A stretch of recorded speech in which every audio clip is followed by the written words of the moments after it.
We are live. Hello, everyone, and welcome to PBS Together. We're excited that you're here with us today, but unfortunately, we do have a bit of sad news. Dr. Rob Horner has had some last-minute technical difficulties and is unable to join. We're going to continue to try and support and resolve that. So we might have him pop in, hopefully so, during the session. But we also have the amazing Jeff Chan here with us today. So we're going to continue today, and we'll see how we go with Dr. Horner popping in. But in the meantime, what we're actually going to do, we're going to have the same conversation about the history of PBS and the importance of understanding our history to really kind of shape where we are today and shape the PBS future, not only in Australia, but internationally as well. So I'm Tracey, Lawson, CEO of PBS Together. Helder? Hi everyone and welcome. My name is Helder. I'm Director of Educational Technology at PBIS Together, and I'm joining you today from Sydney on the beautiful Ku-ring-gai Island to have a webinar with Dr. Rob Horner. Maybe today, maybe he can jump on board, maybe other day. If it's not going to happen today, he's going to be invited for a new session with us, and it's going to be a real privilege to have one of the authors that have most shaped the way that we understand positive behavior support and behavioral science more broadly. And today, we also have something really special.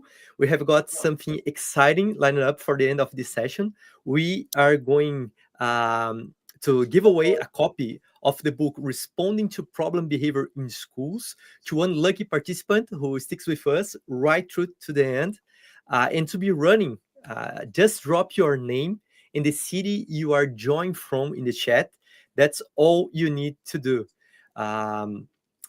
And as Tracey already said, we have here with us to start this conversation, Jeff Chan. As I just arrived in Australia, I don't have much to say about PBS in Australia history. So I think we can start chatting with Tracey and Jeff about how do things start here in Australia, your own experience working for decades in this field. So we'll just, thanks, Helder. So we'll just get Jeff to introduce himself. It's always a tricky process to introduce Jeffrey Chan because there are so many things that he's been involved in and accomplished so many things. So I'll let Jeff introduce himself, and then we'll do a bit of a general spiel about Dr. Rob Horner, which we would have done anyway, and then get into the history of PBS. So Jeffrey, if you'd like to introduce yourself, that would be amazing. Thank you so much, Tracey and Helder. Thank you for the invitation to be part of this webinar, and I was very much looking forward to hearing Professor Robert Horner. Just prior to this, us going live, we were just reflecting on history, the history of ABA and PBS internationally. I know, and I've been in a fortunate position of being in a few state roles and a Commonwealth role to have a kind of a national overview of the development of PBS in Australia. Many of you would know my work. I'm a practitioner, applied researcher, policy bureaucrat, operational director of disability services, having worked in disability for more than 30 years as a clinician. I started off as a direct support worker, actually. Thank you so much, Tracey. Thanks. And I did too. I was a support worker. I started out 30 years ago as well. So we may have worked together and not even known. Who knows? But Dr. Rob Horner is the Emeritus Professor of Special Education at the University of Oregon. And he has done some rigorous research over the years in applied behavior analysis, and it really drove the evolution of positive behavior support. He partnered with George Sugai to roll out school-wide positive behavior support interventions in the 90s and embedding equity-centered practice and data-driven supports around PBS. his leadership in decision making into everyday school routines, like the 3-tiered PBS that everyone knows of in schools. But he's really had such an influence internationally on not just how behaviour support came to be with his colleagues, but continued that research his whole career. He's won multiple awards, including a Public Service Award in Behaviour Analysis, the Fred Keller Behavioural Education Award, and a Distinguished Researcher Award along the way. For me, similar to Jeff, I've kind of worked in this space for a long time, and his work really, was pioneering and profoundly shaped the way I practice. And one of the things that I really love about his work is it kind of enabled me to translate, function-based principles into practical strategies. And truly improve the outcomes and quality of life of the young people and adults that I've worked with. The introduction of the competing behaviour model in the 90s provided a systematic framework to then logically link that functional assessment data with intervention planning. And I think that is really, part of the cornerstone of how our work has shaped over the decades. And it provides us, some insight into making sure that we're focusing not on the person as a problem, but the environment, the environmental context, and developing some replacement kind of strategies to support that person. And I think that as the CEO of PBS Together, we often draw on Rob Horner's research, especially around equity-centered systems and change. And he reminds us of, genuine behaviour support depends on collaboration rather than prescription. And one of his favourite quotes that I like is, he or his colleagues, I'm not sure who actually said it, effective behaviour support cannot be imposed upon someone. The individual must be an active partner in identifying goals, selecting strategies, and evaluating outcomes. And he's just had such an impact on me as a practitioner and on the way that we focus on human rights perspective in PBS at PBS Together. So that's a little bit of where I'm coming from, and I'm hoping, really excited to meet Rob. So I'm hoping that will happen today. So Jeff, for you, like what has the work or the history of Rob Horner and his colleagues kind of shaped your practice or the impact that it's had for you? Thanks, Tracey. One of the things, as I say, before we went live, we were just reflecting about the importance of history. And so those of you in the audience, if you have a sense of history, feel free to put into the chat about your from your perspective or your background. So I'm going to do two things. So first, I'm just going to share a little bit more about Robert Horner and how he has shaped my PBS practice. Robert Horner is one of the pillars globally in the terms of behavioral sciences, and particularly in terms of working with people with, with severe behaviors of concern. Robert Horner stands among, for example, George Sugai in the work of school-wide PBS.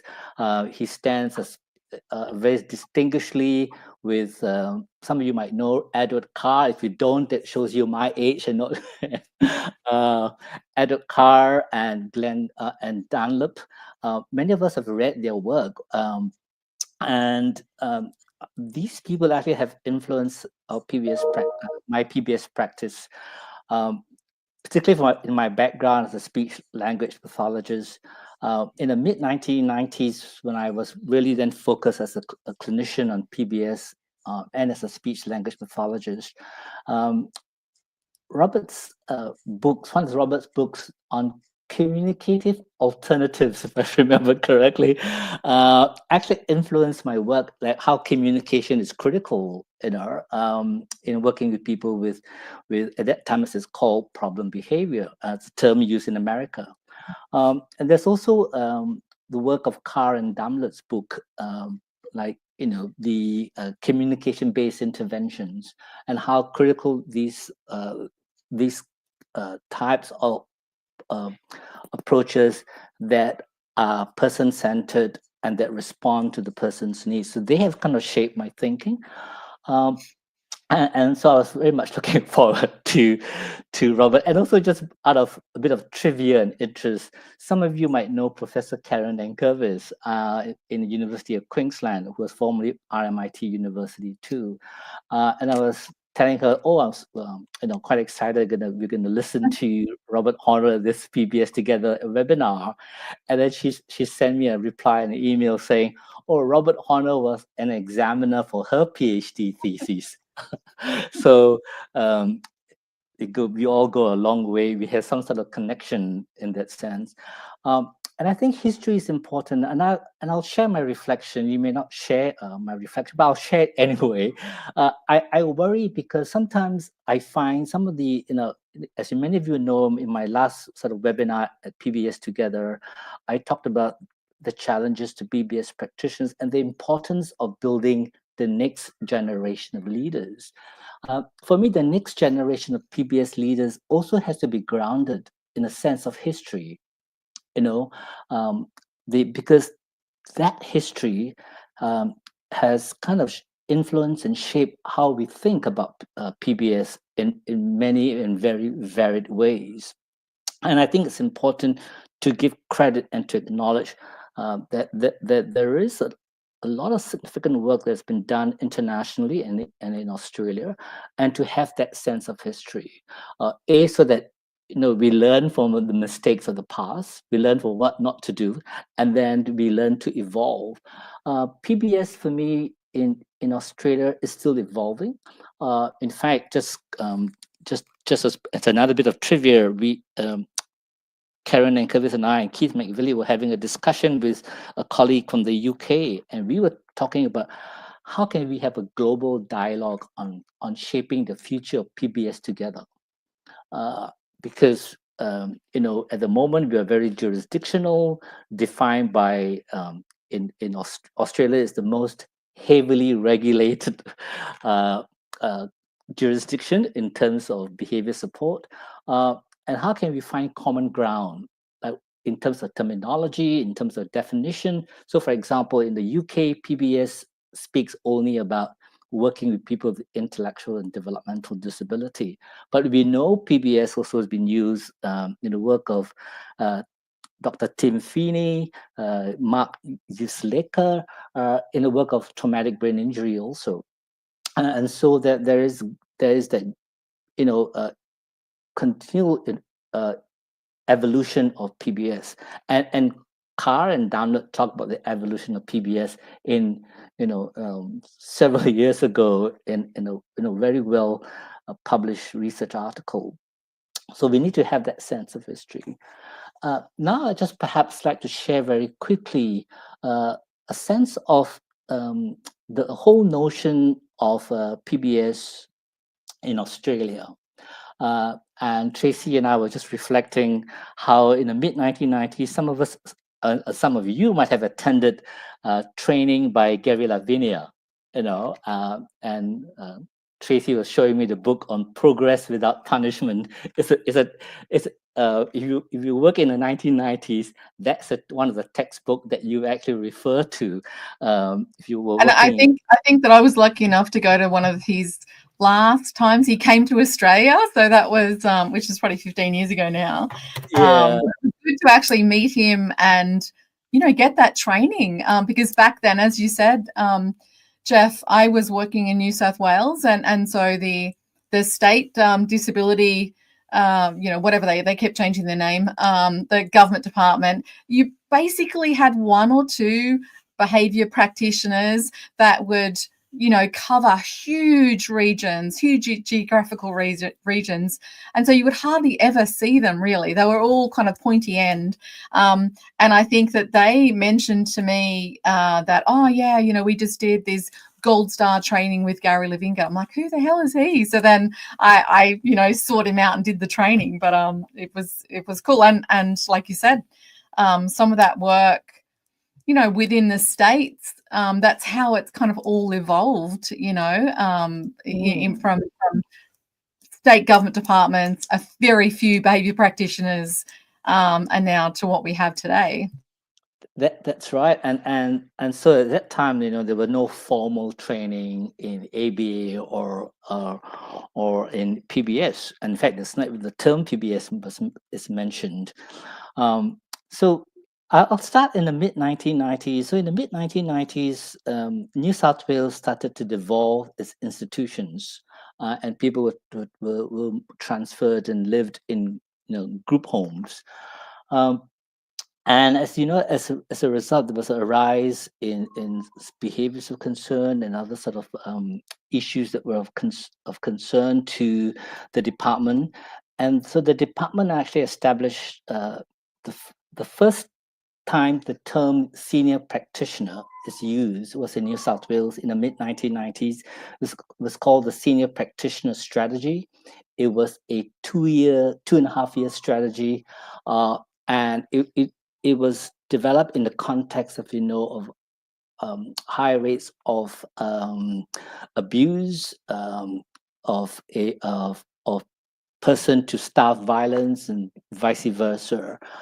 And it was not part of legislation, but it was a part is set in the service improvement kind of division, and I was very fortunate. There were 18 of us at that time. There were 18 areas in New South Wales, and we did our whole approach.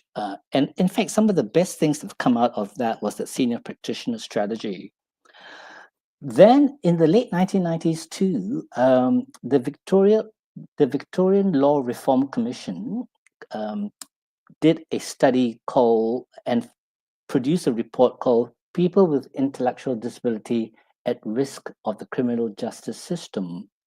Once again, it came up more from not very typically in a context of abuse, in the context of high risk and forensic matters. And that report recommended the establishment of the senior practitioner role in Victoria. And Victoria was the first jurisdiction within the state, nationally and internationally, to have a piece of legislation mandating the protection of the rights of people with disability who are subject to restrictive practices and compulsory treatment, as they're called, which is forensic sort of services in Victoria. So I was very fortunate to be in that position, and I will say that one of the things that I'm most pleased about, there are many things I'm pleased about in the Victorian role, was actually the Restrictive Intervention Data System called RIDS. And it's the first population-based data system nationally and internationally. And that data system, the way how I've conceptualized it, was to make it available to researchers and to providers. And you can see a lot of research came out of that. The second jurisdiction to look at into this area also unfortunately grew out of reports of abuse of people with disability. In Queensland, it was called the Carter Report. The government commissioned Justice Carter, a retired Supreme Court judge, to investigate the abuses that occurred in the Queensland jurisdiction. And that the Carter Report was a very significant piece of report in Queensland, and in fact, I would say even nationally, because the Carter Report led to two things. One, it it led to the Queensland's, similar to Victoria, the first legislation on protecting the rights of people with disability who are subject to restricted practices. The second thing about the Carter report was that it talked about sector development and to build sector capability. And this resulted in, if I recall correctly, several tens of millions of dollars investment over 5 years. And Queensland established the first Center of Excellence in behavior support. And Professor Karen Nankervis was the inaugural professorial, who held the professorial chair of the Center of Excellence in Positive Behaviour Support. I remember that as well, like, because I wasn't in Queensland and I was trying to go up there to do some training, but you weren't able to. You actually had to be from Queensland to be able to access the training. And I think it's because of, how it was, financially supported. But I was so disappointed that I couldn't go. Yeah, they've done some great work. They continue to do so. They're not here anymore. They've developed, so they did some great.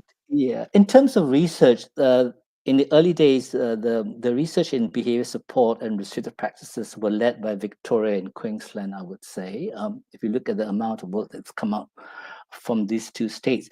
But the most important thing I want to emphasize about the Carter report said legislation is only one thing, so regulation is one thing, but what's more important is building the sector. And you need to bring the sector with you. And I think that's missed, in my view, in my humble view, in today's national, regulatory compliance approach that we have. Australia is one of the most heavily regulated areas in terms of behavior support. Then from Queensland, while Victoria and Queensland were moving along, the next state of a senior practitioner came ACT. And as I say, I'm fortunate because I was the primary consultant to all states and territories when they were developing their legislation. And in ACT also established the senior practitioner. ACT is the first jurisdiction where the senior practitioner has oversight of restricted practices, not just in disability settings, but also in education. So there we go. And then and I know WA was doing some sort of training on PBIS. So if any of you in the audience or from WA, I'd be keen to put in the chat. I'd be keen to because I used to work in WA for a couple of years, and I was aware that they had some sort of PBIS training, and I don't know how far that went, but I know it stopped when the NDIS commenced. So that's I think that from just knowing people that I've worked in WA, it was I don't know who it was. So I'm hoping someone in the chat can share that with us. But there was someone that brought behavior analysis into the school system, into the special school system, and then they basically almost had a manual, to follow. And I know that's they've been trying to kind of help them, transition from that model and become more responsive to individual student need and, all of those things that have to happen. But it was interesting because that didn't happen in any of the other states. It was just WA. Right. Yeah. So when I worked in Queensland, I remember the psychologists who were trained in Murdoch University were very ABA in terms of LOVAS. And I'll be honest, I was quite uncomfortable because I work with all our psychologists in our team in disability were trained in Murdoch University with a purely ABA. So there was things like aversive type therapy being used. So that's kind of the national background. And another important thing, which I think was missing in a recent article in an international journal, people practitioners have forgotten that Professor Keith McVilly, in the early 2000, I think, or actually was the first person who published a handbook on positive behavior support. And it was printed by the Australian Psychological Society. And, Keith was a colleague. We both did our PhD in the same university. And it was a handbook for me too. Like, there's Progress Without Punishment from Lavinia and Willis. And then Keith McVilly's book on PBS was a very instructive guide. And I think that's where the history, and of course, then the NDIs came. And in fact, talking about PBS training, I recall, and some of you in the audience can please feel, enlighten us in terms of what you know. In RMIT University and Deakin University were among the first few universities to actually do a graduate certificate in PBS in the early 2000s. Unfortunately, and I was by the way, when I was a senior practitioner in Victoria, I supported the RMIT University course. Then Deakin's course collapsed for a whole range of reasons. We don't know why. And the RMIT course was the only graduate certificate in PBS. And then that too faded out when, pre-NDI's discussion and when Karen and Kervis was recruited and appointed to the University of Queensland. And I know some other undergrad course would have some sort of PBS training.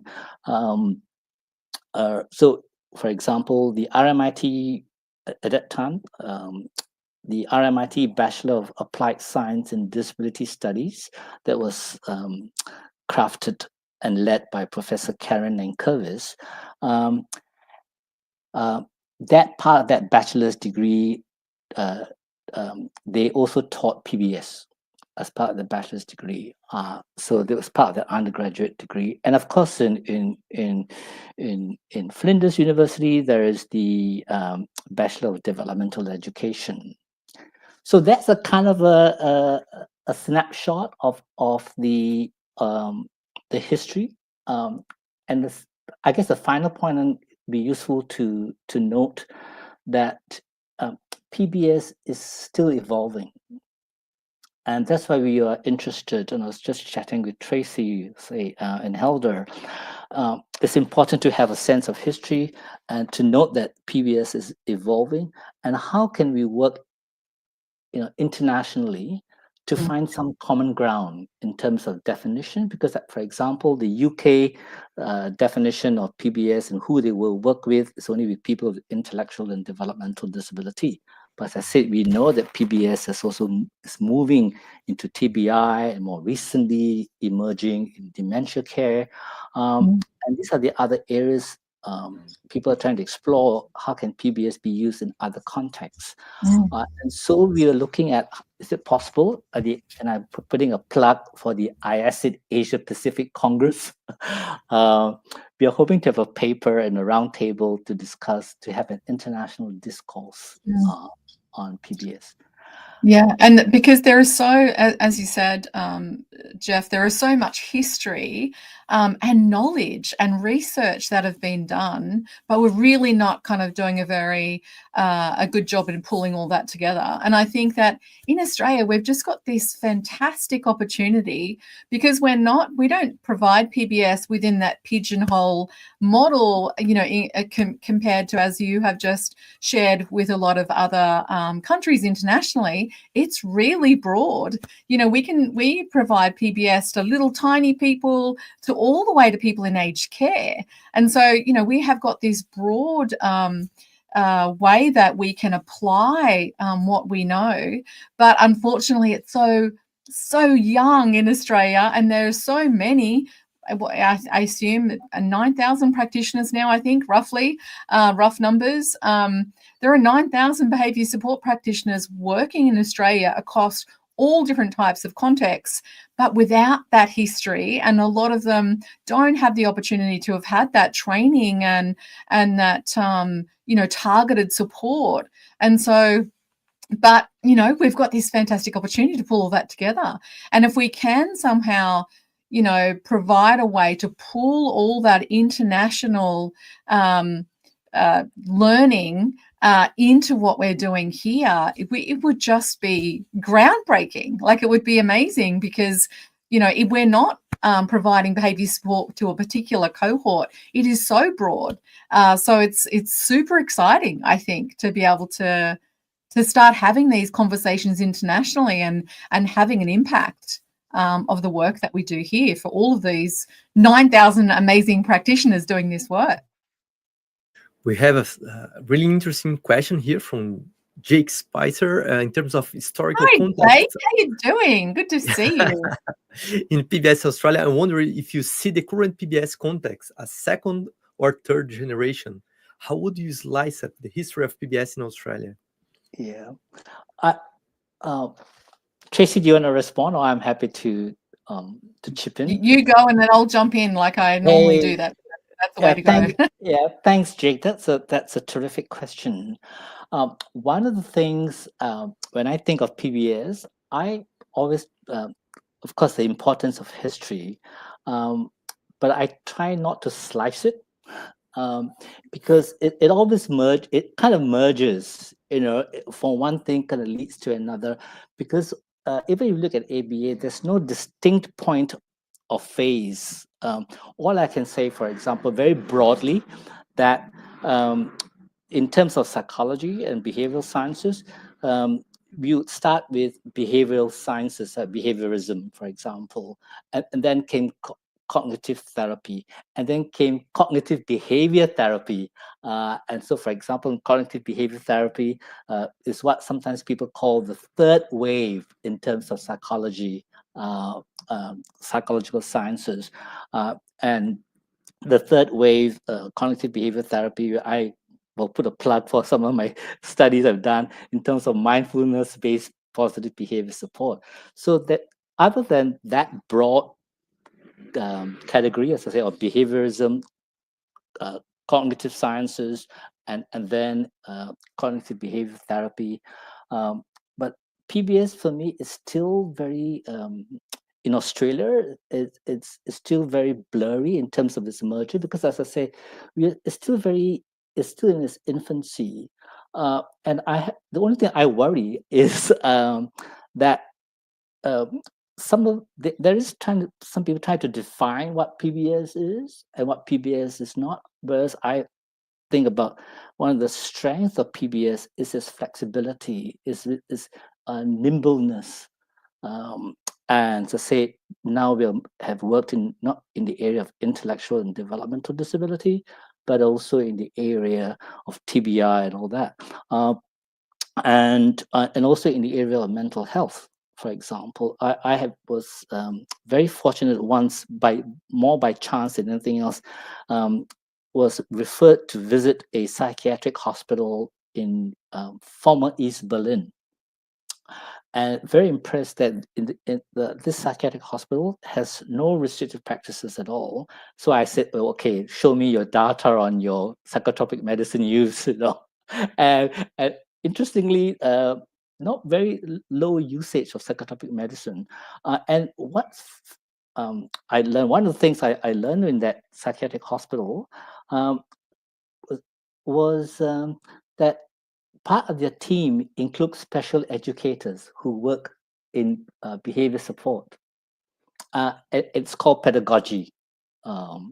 Pedagogical sciences, as they're called in Europe, and so they had part of the team a couple of special educators who do behavior support as part of the team. So I wouldn't slice up only because I think we don't know, and it might be a good project for Helder to consider, or any of you who are interested to do your masters on the history of PBS, and perhaps when you get more evidence, we can say, hey, at this distinct point, this is the the first generation. But I would say generally, we are still in the first generation of PBS in Australia. What do you think, Tracey? Yeah, I agree. And I like that when you started your response about it's not about that slicing up. And I kind of think of an analogy of music, like there's no new music, there's no such thing as a new riff, because it's something that we've heard from somewhere before and we just continue to build and expand on. I know that Helder and I, when we were looking at, we put together a course on the history of PBS, and we were talking about, do we use something specific, multi-element behaviour support or the constructionist view, and we decided not to do any of those things, to leave that as flexible, because I think that we need to be able to draw from all of those important areas of research and works that have been done in the past, but pull together something that works within the context. Like it has to be flexible. We work with so many different types of people in so many different situations. We can't have some particular thing that has kind of hard boundaries around it. It needs to be flexible enough, but we need to understand that first. We need to have that grounding in that background first to be able to then draw from that and be able to then, in the moment, and with a particular person and particular problem context, then know what to use and how to do that. That's going to have the best result to support someone's quality of life. But it's just not something, a one size fits all. It's not something that we can learn to do and then that's it, you're good to go for every situation. It doesn't. And I think that's one of the most complicated things about behaviour support, especially in Australia, because we don't have that background, is that as a practitioner, and I still work as a practitioner today, we can walk into pretty much anything. Like we really don't know the situation and what we need to do to respond, and we have to keep being curious and keep asking questions and keep going asking those curious questions until you have enough information. And I think that something that newer practitioners, because they don't have that confidence and that history that they're grounded in, then they may do that piece a bit too quick, get a little bit of information and think they understand the context and then run with an intervention when they haven't asked enough questions yet. They still have to, keep moving back, to kind of get more information. I remember some of the most challenging, situations I've worked in is really coming into confrontations with, very renowned developmental psychiatrists, for example, when they were had a lot of medication for, children, like 10-year-old kids, to the point where they're having so much medication that this young person couldn't stand up if they sat down. Their gait was so unsteady because of the weight that they'd put on. And this psychiatrist was saying to the mum who, at this time, this 10-year-old boy was, physically aggressive towards his mum, and sometimes his mum was hospitalized because of the injury. So it was a serious situation. His response was mum should put him, pad out one of the rooms in the house and put the 10-year-old in there and lock the door. And I said, well, I'm definitely not going to support mum to do that there are so many things that is wrong with that. It won't work. It won't decrease the behavior. It's traumatizing for the 10-year-old.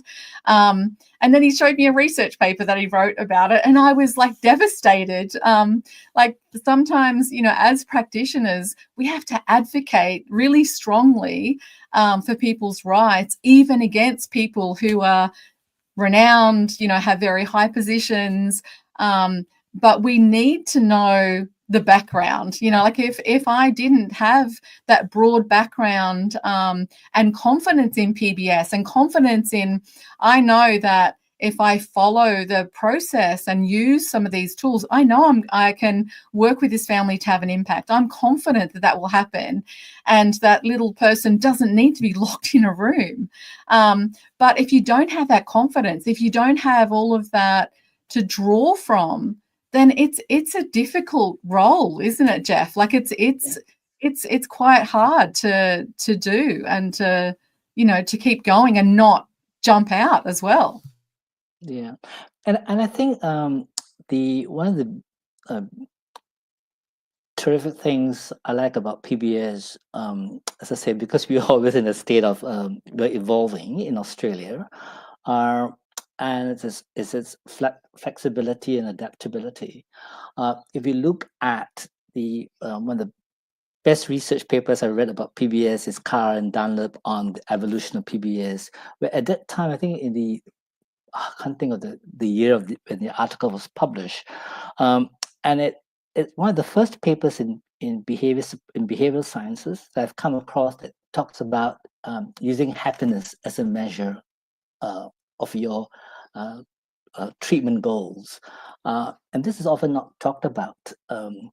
One of the things, if I may take this opportunity, Tracey the elder, is that for a range of good reasons, legislation is critical and important. I still believe you need law. I still think, for example, you need law to regulate psychotropic medicine use. And we have that in behavior support.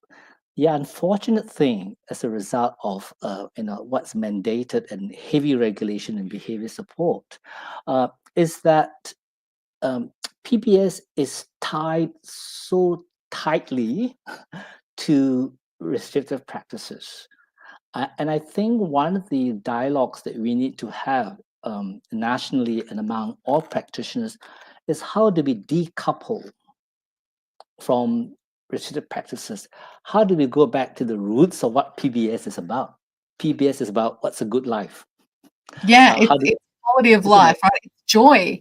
It's bringing back joy. Like, I love that happiness thing. Like, I often, talk to supervisors in supervision about joy. You know, what joy does this person have in their life? You know, what joy are they experiencing? You know, like, it's equally as important, regardless of a diagnosis or not, that someone has joy, and how to do that. And as you said, unfortunately, in Australia, PBS is kind of so compliance driven around restrictive practices that people are so focused on doing that, making sure, is the interim plan done within 30 days, or have I identified what an RP is? And they're not doing the other work because they basically either run out of hours because there isn't any, or they're not sure what else to do next. But I agree, it would be really great to separate the two. Of course, we absolutely advocate for reducing and eliminating where safe to do so, any restrictions on a person's life. Absolutely. Sometimes there is a need for a period of time for a restriction if it's a really unsafe situation, to keep everyone safe. But there's so much more to PBS than that. There is so much more. Can have such an amazing impact on people's lives, but I don't think we're communicating that very well in Australia. It's getting lost in the RP, have you done the compliance tick box conversation? That's right, and that's how, as practitioners, I also say when I talk about the next generation of leaders, and when I talk about the next generation of leaders, I guess are the emerging leaders. So if I look at we're talking about a slice of history to Jake Spicer's question.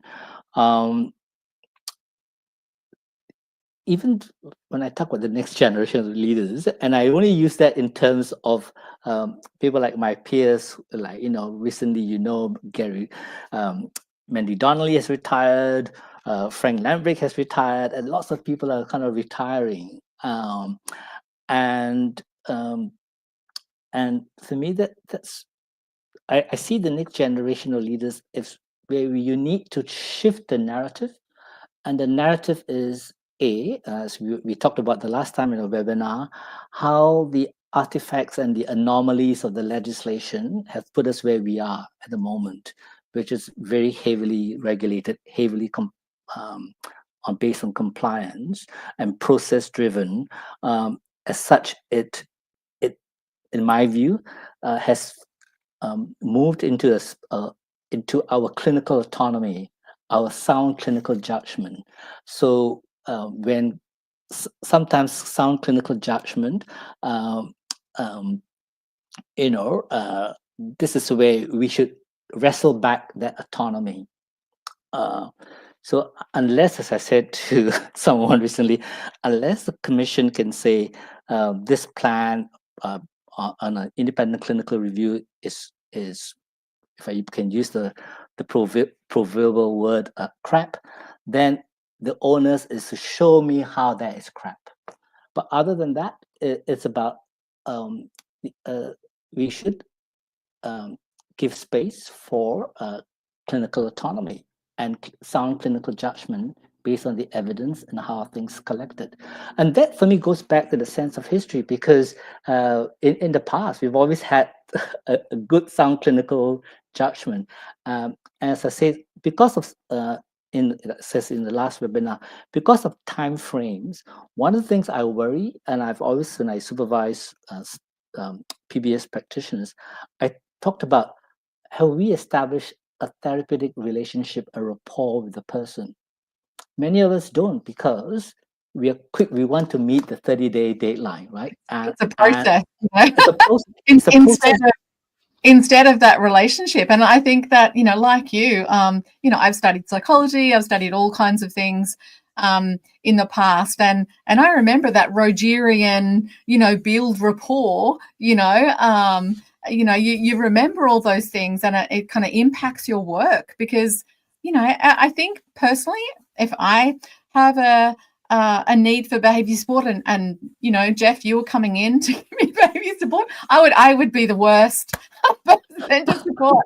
But like if you were saying, oh, you should do this or you should do that, or you were just coming in being process kind of like, I would not respond well to that, and you always try to put yourself in that situation as well, like that's right. I think any thoughts from the panel about how to navigate reducing chemical restraint when there's a lack of engagement from medical practitioners? A great question. Look, Jeff might have much more insight than I do, but I think that when I've been in this situation, and too often, unfortunately, I think that we stick to what we know works and we keep going. And I think that because we can't control things we can't control. We have no control over a medical practitioner, reducing meds. If we think, oh, look, all these great things are happening, this person doesn't need to take these psychotropics anymore. That's kind of out of our realm. We have to kind of stick within our lane.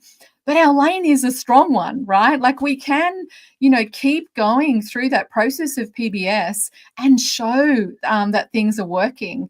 And we can advocate and support the person to advocate for a medication review. But that's kind of all we can really do in that space. But it doesn't mean we won't have an impact on that person's life. And our focus is to bring that joy, right? It is to increase that person's quality of their life over as many areas as possible within, the resources that we have to do that. And so I think when I've been in this situation, I kind of advocate for a medication review. I do that, but it's kind of a sideline for me. I continue to focus on how can I make a difference in this person's life? What does this person need? How are they getting their needs met as independently as possible, and how have they got joy in their life? And I just kind of keep going and leave that as a side, and don't be so stuck on, like if we can't do that, then we feel like we're not doing a good job. Like that's not our benchmark. Our benchmark is, am I having an impact as much as I can within the resources that I have? Just before I respond to the chemical restraint question, I just want to very quickly go back to the therapeutic rapport we talk about we need to establish. If you look at the work of Robert Horner in all his books and publications, the work of Edward Carr, Dunlop and George Sugai, all those people, school-wide PBS model, it's about forming that kind of therapeutic relationship with your students, with the people that you work. So there is a common thread if you're a nerd like me, in the early days, reading every single publication of Rob Horner, Edward Carr, Dunlop, and everybody else, George Sugai, and you see a common thread. It is about, building a therapeutic rapport and relationship with your clients, as they might be called at that time. It could be a student, a family member, or the direct support worker. Now, on the question of chemical restraint, I'd like to make a couple of points. The first point is that, or 3 points. The first point is that, if there's lack of engagement for the medical practitioner, technically you don't have much of an opportunity to navigate that. The second point I would make about that is that we need to reinforce the participants in terms of their rights for a second, third, fourth medical opinion. You and I are entitled to a second medical opinion or a third medical opinion. And so I always throw it back and work with the participant and the family that of their right to let them know they can seek a second medical opinion. And I think that's important. And I know that's not easy too, because the psychiatrist could have been working with that person for many years. Family members might be loath to change, or they might be afraid of repercussion and things like that. But the third point I would make, I think I've made in the last webinar, that one of the narratives that we need to push, in my view, I go back to my first annual report in the senior practitioner in Victoria, where my view is that chemical restraint is a prescriber problem, not a provider problem. And this is where I think we need to park it. And in my view, if you look at the research evidence, that I'm with the firm view that there should be a law that govern the prescribing of psychotropic medicine. So in Australia, we have a clinical guidelines that three commission, Aged Care, NDIS, and the ACSQHC have published together a clinical guideline.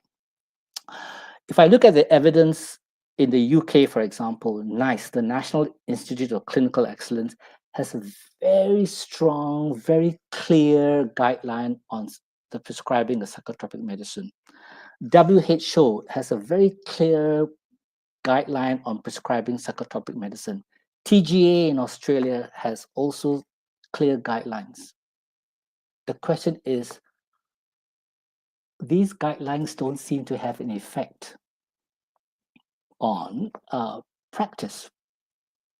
Because in an absence of law, remember, clinical guidelines are not not mandated. They offer guidance. So if I look at the evidence, or say in the UK, in other sort of regions, they haven't made effect. So in the UK now, they started a campaign called STOMP, like stopping overuse of psychotropic medicines in learning disability and autism. I'm watching it with keen interest because I want to see whether this campaign, as they call it, will have effect. Because the NICE clinical guidelines, one of the best guidelines more than 20 years ago, but it has very little effect on prescribing. I think Go we're going to run out of time. Sorry, Jeff. Yes.